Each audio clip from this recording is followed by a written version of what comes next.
어, 괜찮으세요? 이거 볼륨 조금 줄여주시면 좋지 않을까 싶습니다. 반갑습니다. 이렇게 같이 말씀 나누게 돼서 너무 영광입니다.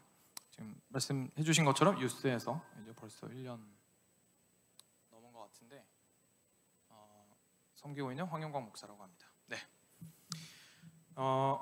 제가 제목을 우리의 생명 그리스도, 그래서 물음표 이렇게 했죠. 네. 물음표는 이제 오타가 아니고 일부러 한 건데 한번 좀 질문을 해보기 위해서 우리의 생명 그리스도, 정말로 우리가 예수님을 우리의 생명으로 여기고 있는가라는 거를 좀 생각을 해보고자 물음표를 한번 던져봤습니다. 사실 생각해보면 뭐 스포츠도 그렇고, 스포츠를 처음에 이야기하는 이유는 이제 스포츠에서 가장 많이 많이 나오기 때문인 것 같은데, 스포츠도 그렇고 뭐 춤도 그렇고 이렇게 몸을 쓰는 많은 것들, 아니면 기술을 좀 요하는 일들에 있어서 기본을 중요하다고 생각하고 기본을 중요하다고 이야기하는 건 정설입니다. 그렇죠? 그래서 탑 플레이어들이 자기만의 스타일로 뭐 하더라도 그 기본이 탄탄한 그 중에서 자기만의 베리에이션을 가지고 이렇게 하는 거랑 그냥 뭐 처음부터 이제 속된 말로 야매라고 하죠.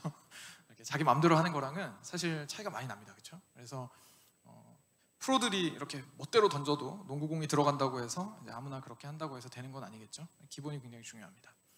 사실 저희 신앙도 그런 것 같아요. 그래서 신앙에 대해서도 계속해서 의지적으로 때때로 저희가 생각이 날 때마다 저희의 신앙의 본질에 대해서 진지하게 질문하는 것은 참 좋은 것입니다. 구원이라는 이름이 너무나 흔하게 여겨지고, 사실 교회 생활이라고 하는 것이 일단 구원받은 사람들의 모임, 그리고 그 이후에 내가 어떻게 잘 살 것인가에 대한 내용이 좀 주를 이루다 보니까 그 시작이 되는 구원에서 이 모든 것이 사실은 흘러나오는 것임에도 불구하고 구원을 다시금 생각하는 것 자체를 저희가 조금 꺼려하거나 수준 낮다고 생각하거나, 아니면 좀 다른 사람들로부터 판단받을 수 있죠. 그렇죠? 구원에 대해서 너무 근본적인 질문을 하면 사실 좀 판단받을 수 있잖아요. 그래서 그런 분위기 속에서 저희가 있다 보면 기본을 저희도 모르게 잊어버릴 수가 있습니다. 그래서 오늘 사실 그 기본에 대해서 저희 한번 좀 살펴보고자 합니다.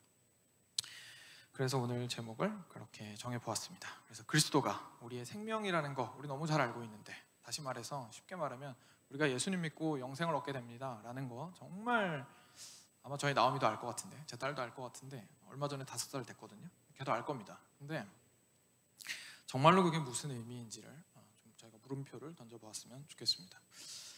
저희가 오늘 요한일서 1장이랑 5장을 같이 보았는데요. 사실 이게 왜 그랬냐면, 이게 마음 같아서는 1장부터 5장까지 다 하고 싶어서 그랬던 겁니다. 그래서 그 첫 시작 부분이랑 마지막 이제 결론 부분을 같이 저희가 좀 읽어봤습니다. 근데 제가 판단하건대 저희의 신앙에서 기본을 자주 잊어버리는 문제는 다르게 표현하면 어떻게 표현할 수 있냐면, 너무 빨리 결론만 이야기한다고 얘기할 수 있을 것 같아요. 너무 빨리 결론으로 도달해서 저희가 일단 결론이 됐으니까, 믿으면 천국 가니까 결론이잖아요. 예수님 믿으면 천국 가요. 그리고 이 땅에서 뭐 힘을 얻을 수 있습니다. 결론으로 너무 빨리 가다 보니까 생기는 문제라고 생각이 됩니다. 그래서 저희의 문제를 좀 진단을 해보고자 끝에서부터 보겠습니다. 그래서 요한일서 5장을 먼저 볼게요. 요한일서 5장 9절입니다. 만일 우리가 사람들의 증언을 받을진대 하나님의 증거는 더욱 크도다. 하나님의 증거는 이것이니 그의 아들에 대하여 증언하신 것이니라. 좋습니다. 하나님께서 우리한테 증거를 주셨습니다. 예수 그리스도시죠. 조금만 더 풀어보면 뭐 다른 얘기긴 하지만, 그렇죠? 다시 한번 상기시켜보면 예수님께서는 제 삼위일체 하나님 중에서 아들 하나님이십니다. 그렇죠? 그래서 영원 전부터 이 땅이 아니죠. 영원 전부터 존재하셨던 분이십니다. 그리고 태초에 그 세상을 창조하실 때부터 그 창조에 관여하셨던 분이십니다. 그분이 인간이 되셔서 이 땅 가운데 오셨습니다. 그리고 우리는 뭐 도대체 그 일이 어떻게 가능한지 알 길이 없지만, 정말 오랜 시간 동안에 신실한 하나님의 언약의 역사를 통해서 2000년 전 어느 날 베들레헴에서 태어나셨고, 그리고 나서 33년 동안 고통을 받으신 이후에 이 땅에서 사는 것 자체가 사실 굉장히 고단하셨잖아요. 그래서 이제 고단한 삶을 사신 다음에 십자가에 못 박혀 죽으셔서 우리가 잘 아는 대로 우리의 죄를 용서해 주셨습니다. 짊어지고 돌아가셨습니다. 그리고 3일 만에 부활하셨고 죽음의 권세를 이기시고 저희에게도 그 약속을 선물해 주시고 40일 동안 제자들에게 나타나셔서 부활의 능력과 생명이란 무엇인지에 대해서 명확하게 설명해 주시고, 그리고 구약 성경이 사실은 당신 자신에 대한 이야기였다라는 이야기를 굉장히 강조를 많이 하신 다음에 하늘로 제자들이 다 보는 가운데 올라가셨습니다. 그 증거가 우리에게 주어졌습니다. 그래서 우리는 이제 그걸 믿으면 되겠네요. 그렇죠? 여기까지가 사실 저희가 보통 생각하는 신앙의 형태입니다. 증거가 있고 그 증거에 설득이 되느냐 안 되느냐의 문제인 거예요. 그래서 그 증거에 만약에 설득이 되었으면 믿고 그대로 살면 되는 겁니다. 그리고 그걸 믿었으면 우리는 이제 그리스도인이라고 부를 수 있게 된 거죠. 그래서 우리의 대부분의 신앙의 형태는 증거를 머리로 동의하고 그리고 가슴으로까지 좀 이렇게 받아들인 다음에 아 그래 맞습니다 라고 생각하고 살아가는, 증거를 믿는 것이 우리 신앙의 굉장히 핵심적인 부분이 되었습니다. 뭐 틀렸다, 이게 100% 틀렸다는 말은 절대 아닙니다. 제가 오늘 조금 오해하실까 봐 미리 결론부터 말씀드리면 여기서 그치면 안 된다는 얘기죠. 사실 모세도 그랬습니다. 기억하실지 모르겠지만 모세도 너무 두려워서 하나님께서 이제 명령했을 때 모세가 이제 증거를 보여달라고 합니다. 그렇죠? 그래서 하나님께서 두 가지 재밌는 좀 증거를 보여주셨죠. 지팡이 던지니까 뱀으로 변하고, 소매 안에 손 넣었더니 문둥병 걸리고, 다시 넣었더니 깨끗해지고, 굉장히 신기한 일을 하나님께서 보여주셨습니다. 그리고 아론을 붙여주셔서 그 놀라운 어려운 그 일을 감당할 수 있게 일단 시작을, 모티베이션을 어떻게 좀 해주신 것 같아요. 기드온, 저희가 또 증거하면 기드온을 빼놓을 수 없죠. 기드온이 또 얼마나 너무 두려워가지고, 그렇죠? 너무 두려워서 싸우러 나가기 전에 하나님 정말 이 싸움 싸워도 되는 겁니까? 막 이러면서 간절하게 하나님께 기도합니다. 하나님, 제가 이거 양털 바깥에다 놔둘 테니까 그 양털만 접고 딴 데는 다 괜찮게 해주세요. 얼마나 터무니없는 기도예요, 사실, 그죠? 근데 은혜의 하나님께서 기도를 들어주시고 증거를 보여주셨습니다. 그리고 이제 또 그 반대도 한 번 더 하는 게 나오죠. 제가 예를 든 거는 모세와 기드온밖에 없지만 사실 성경에서 이런 증거를 요구하는 사건들을 저희가 좀 많이 보게 됩니다. 그리고 증거를 믿는 그들의 모습을 보고 저희가 좀 도전을 많이 받고는 합니다. 그래서 우리도 증거를 구합니다. 우리 사는 길에 이런저런 길을 열어 보여달라고. 그리고 저희가 뭐 예를 들어서 교회는 오래 다녔는데 구원에 대한 확신이 아직 없어요. 그러면 놀라운 어떤 사건이나 어떤 증거를 좀 보여달라고 저희가 많이 강구를 하고는 합니다. 그런데 이렇게 단지 어떤 증거가 있고 그리고 그 증거가 저희한테 확실해서 그거를 받아들이는 게 신앙의 끝이라고만 생각한다면, 그죠? 바깥에 어떤 확실한 증거가 있고 내가 부정할 수 없는, 그 다음에 그 증거를 내가 받아들이는 것이 신앙의 본질이라고 생각을 한다면 사실 우리는 지금부터 제가 좀 나열해 드릴 생각지도 못한 문제들에 봉착할 가능성이 있습니다. 첫 번째는 믿음을 통해서 얻는 것보다, 쉽게 말해서 믿음의 내용보다 믿음 자체를 강조할 가능성이 커집니다. 무슨 말이냐면 믿음은 여러분 어디를 보아야 하는지 가리키는 손가락입니다. 그런데 가리키는 그곳을 봐야 되는데 가리키는 손가락을 저희가 많이 보는 경우가 있다는 것이죠. 또는 달리 말하면 믿음은 저희 오래된 신앙의 선배들이 많이 표현한 표현인데 주께서 주시는 은혜를 받는 두 손입니다. 마음에, 우리의 영혼의 손입니다.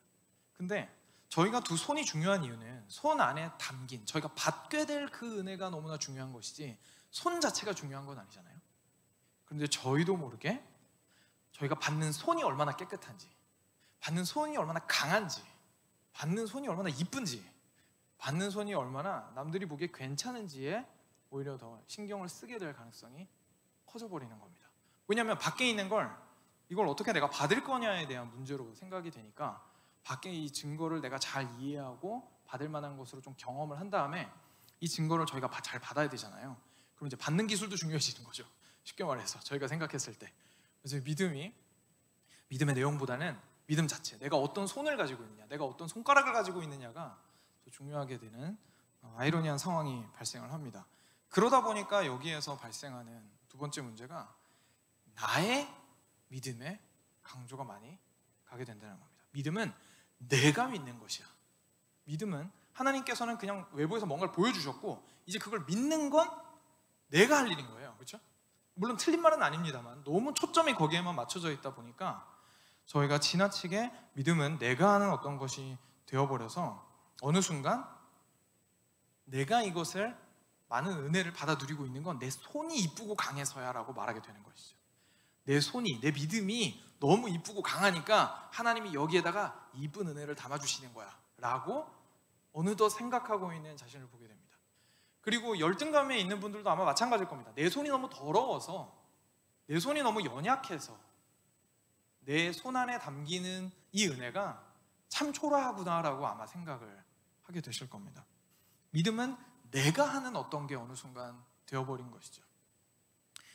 그리고 세 번째로는 조금 어려우실 수 있는데, 믿음은 강한데, 그렇죠? 믿음은 강할 수 있어요. 저희가 이걸 하나님 정말 끝까지 믿습니다 라고 저희 믿음은 강할 수 있습니다. 그런데 참 신기하게 우리의 신앙이 율법주의적이 되어버립니다. 왜냐하면 이걸 열심히 어떻게 잘 믿을까의 문제가 되어버리고, 내가 어떻게 잘 믿을까의 문제가 되어버리다 보니까 이 믿음을 잘 유지할 수 있는 삶을 내가 어떻게든 해나가느냐가 너무 중요해지는 거예요. 그래서 물론 중요합니다만 저는 지금 초점에 대해서 좀 말씀을 드리고 있어요.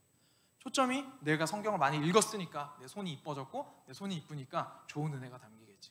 내가 기도를 많이 했고, 내 기도를 많이 했으니까 내 손이 강해졌으니까 내 받는 손에 따라서 하나님께서 귀한 은혜를 주시겠지 라는 논리로 저희가 생각을 쉽게 하게 됩니다. 그래서 어느덧 율법주의자가 되고 옆 사람의 신앙과 믿음을 아유 신앙을 어떻게 판단하겠어요 라고 하면서 속으로는 사실 다 판단하고 있는 거죠. 그리고 또 반대 측면에서는 율법이 필요 없다고 생각하는 사람이 될 가능성도 굉장히 높습니다. 어차피 뭐 내가 지금 믿음이 중요한 거니까 내가 어떻게 사는지는 사실 중요하지 않고 일단 내 마음이 어떻게 믿는지가 중요하지 이러면서 이 부분은 그냥 간단하게 넘어가겠습니다. 그래서 율법을 너무 중요하게 생각해서 율법주의자가 되거나 행위로 이 은혜를 받을 수 있다고 생각을 하는 율법주의자가 되거나 반대로 행위는 아무런 상관이 없다고 이야기하는 율법 회귀론자가 될 수도 있습니다. 그런데 이렇다 보니까 좀 더 피부에 와닿는 말씀을 드리면 전도 방식도 바뀝니다. 전도 방식도 저희가 그래서 상대방에게 믿음을 강요하는 방식으로 가는 거예요. 아니 지금 이렇게 확실하게 있는데 왜 못 믿어? 이렇게 되는 거죠.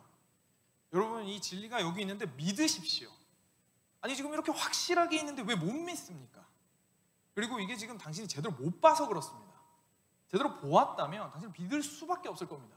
좀 더 강한 믿음을 가지고 손을 잘 단련시키면 거기에 좋은 씨앗이 담길 겁니다 라고 전도합니다. 그렇죠? 근데 그 상대방 입장에서는 굉장히 당혹스러운 거예요. 이게 자기한테는 진짜라고 믿겨지지 않을 뿐만 아니라 진짜라고 믿겨지더라도 이것을 내 삶으로 완전히 삶을 들여서 거기에 헌신하는 것은 또 완전히 다른 문제잖아요. 믿음으로써 그것을 받아들인다는 문제가 사실 저한테 어려워집니다. 그리고 그래서 안타깝게도 사실 그 모습을 저희 자녀들한테서 제일 많이 봅니다. 사실 자녀들이 엄마 아빠가 믿는 하나님을 내가 왜 믿어야 되는지 모르겠습니다 라고 이야기를 하는 때가 오게 되는 거죠.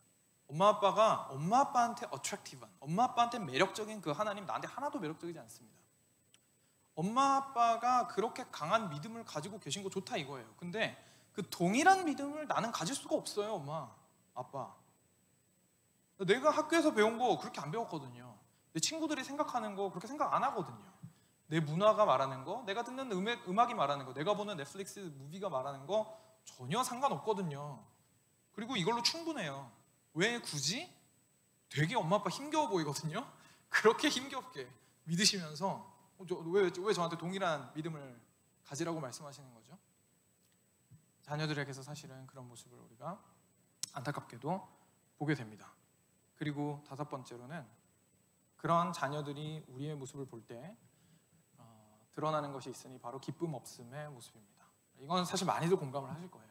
신앙생활이 오래 지속되고 그리고 이 신앙생활이라고 하는 것은 다시 한번 말씀드리지만 밖에 있는 어떤 증거를 내가 어떻게든 강한 마음으로 이거를 믿기 힘든데 도저히 믿기 힘든데 어떻게든 내 걸로 만들어야겠다라는 강한 신념의 측면에서만 접근을 한다면 당연히 기쁨이 없어집니다. 왜냐하면 생각해 보십시오. 이걸 얻으려고 하면 일단 기쁨은 상관이 없어요. 내가 이걸 빨리 얻는 게 중요한 거예요. 그러니까 믿음을 강하게 해야겠죠. 기쁨이 일단 중요해지지 않습니다. 그럼 일단 그 믿음이 강해져서 어느 시점이 와서 내가 그걸 얻을 수 있는 타이밍이 됐다고 생각을 해봅시다. 그때도 기쁨이 없어요. 왜냐하면 이건 내가 얻은 거니까요. 내가 믿음이 강해서 하나님께서 주신 거에 불과한 겁니다. 은혜에 대한 감사한 마음이 펑 하고 터졌을 때 사실 비로소 저희가 기쁘게 되거든요. 그런데 저희가 기쁨을 어느덧 잃어버리게 되죠.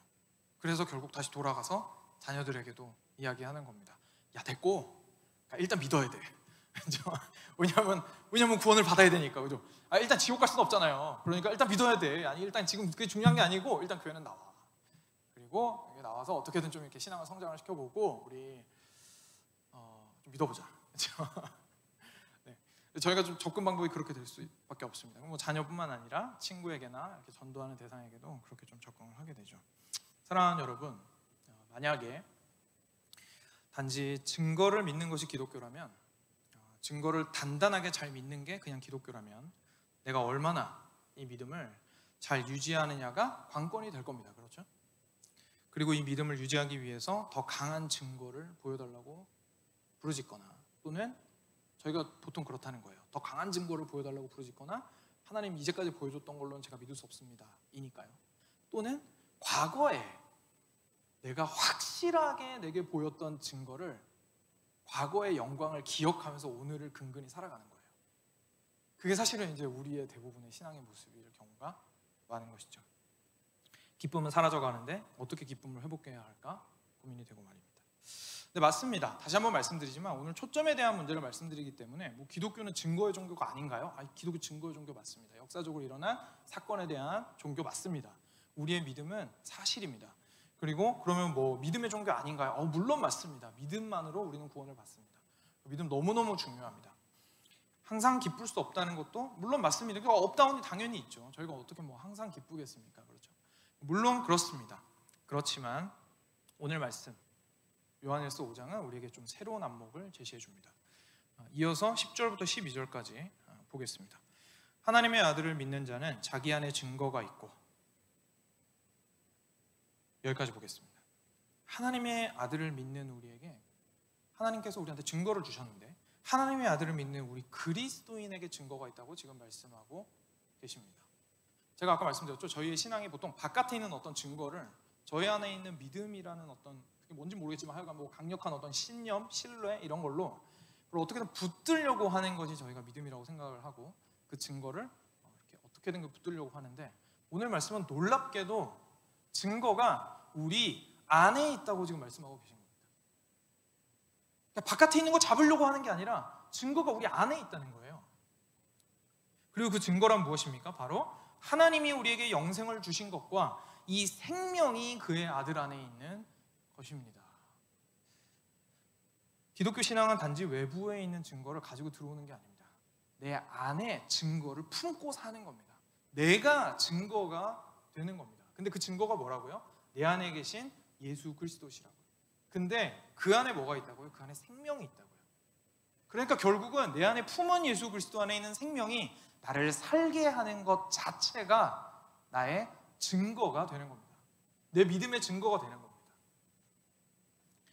우리 신앙의 시작도 그렇고 신앙의 과정도 그렇습니다. 처음 예수님을 믿을 때에 우리는 물론 머리로 일단 이해를 해야 되기 때문에, 그렇죠? 그게 뭐 압도적인 어떤 기적적인 체험으로 인해서 내가 생각하던 모든 것들이 깨어지는 사건이든, 아니면 뭐 어떤 굉장한 변증가를 만나서 과학적으로 아니면 논리적으로 설득이 되든 깨어지는 과정을 통해서 예수님을 믿을 수는 있습니다. 하지만 그 시작, 진짜 시작, 하나님께서 우리한테 너는 그리스도인이야 라고 우리는 언젠지 알 수 없어도 하나님이 정말 우리를 당신의 아들과 딸로 삼으시는 그 시점은 사실은 우리 안에 생명이 심겨지는 시점입니다. 그리고 그 생명이 지속적으로 우리를 성장하게 합니다. 단지 우리가 하는 일에 있지 않다는 것이죠. 그래서 사랑하는 여러분, 기독교 신앙의 핵심은 하나님께서 우리에게 영원한 생명을 주셨고, 그 생명이 그의 아들이신 예수 그리스도 안에 있으며, 그리고 우리가 그 예수 그리스도를 가짐으로 말미암아 우리 안에 증거로서 그 생명을 지니고 살아간다. 그 생명으로 우리가 살아간다라는 것이 진짜 핵심입니다. 우리 안에 증거가 있습니다. 여기까지 들으시면 어떤 분들은 또 질문하실 수도 있습니다. 예수 믿으면 영생 받는 거 저도 알고 있습니다. 그렇죠? 그 생명 들어오는 거 알고 있습니다. 그래서 지금 믿고 있잖아요 라고 말씀하실 수도 있습니다. 그런데 여기에 오늘 말씀에 제가 여러분의 좀 관심을 집중시키고 싶은 부분이 하나 있습니다. 이제 요한일서 1장으로 가면 바로 이 믿음을 좀 요한은 다르게 표현합니다. 그래서 그곳으로 좀 가보겠습니다. 요한일서 1장에 생각보다 시간이 짧군요. 3절에 바로 들어가겠습니다. 처음부터 읽으려고 했는데 3절 읽겠습니다. 우리가 보고 들은 바를 너희에게도 전함은 너희로 우리와 사귐이 있게 하려 함이니 우리의 사귐은 아버지와 그의 아들 예수 그리스도와 더불어 누립니다. 믿음을 혹시 사귐이라고 생각해 보신 적 있습니까? 외부에 있는 어떤 것을 내가 쟁취하는 문제가 아닙니다. 우리의 신앙은 우리 안에 생명이신 예수 그리스도를 가지는 것인데, 그 말은 다르게 표현하면 예수 그리스도와 사귀는 것입니다. 그리고 그 말을 또 다르게 표현하면 예수 그리스도와 사랑의 관계 안으로 들어가는 것입니다. 여기서 말하는 이 사귐이라는 단어는 사실 다들 한 번쯤은 들어보신 단어입니다. 헬라어로 코이노니아라는 단어인데요, 교제를 뜻하는 그 표현 있잖아요. 그 단어입니다. 근데 이게 그 당시에 예전에 꼭 기독교적인 맥락 안에서 사용되지 않았을 때에도 상당히 종교적 의미를 가지고 있었던 단어였습니다. 신과의 어떤 합의를 추구하는 그런 종교들 굉장히 많이 있잖아요. 그럴 때 주로 사용하는 게 코이노니아였어요. 실제로 신약에서도 이 코이노니아라는 단어가 사용이 될 때, 뭐 항상 그런 건 아니겠지만 대다수의 경우에 하나님과 누리는 죄로 죽었지만 성령으로 말미암아 다시 살아나는 이들이 그리스도를 믿음으로 말미암아 누리게 되는 생명의 관계, 그게 바로 코이노니아였습니다. 같이 그냥 친하게 지내는 게 아닙니다. 그냥 같이 이렇게 그 공유하는 흥미거리가 있기 때문에 같이 친하게 지내는 것이 아닙니다. 서로 성격이 잘 맞아서 잘 지내는 게 아닙니다. 뭐 봉사활동이라는 어떤 특별한 태스크가 있어서 그 태스크를 잘 하기 위해서 모인 집단도 아닙니다.